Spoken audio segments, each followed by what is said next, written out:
আমি কিছু করতাম আমরা বিপদে করবো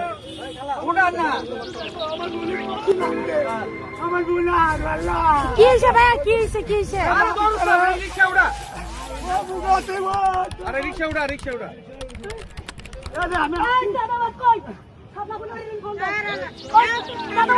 ভিডিও করতেছেন কেন? চান্দা চাই ফিরোজ ফিরোজ কে ফিরোজ এলাকায় চান্দা চাই ফিরোজ কে এই এলাকায় মাস্তান বিয়াপিলি টাকা চাই টাকা কম দিলে আর এক জায়গায় যাই ওই টাকা যাবে রক্ত তো করতে ও চান্দা দেন নাই দেখে আমার ওই দেখেন ওই রক্ত বাত ফিরোজ বিএমপির ফিরোজ কাইম বার লাগা থাকে আরে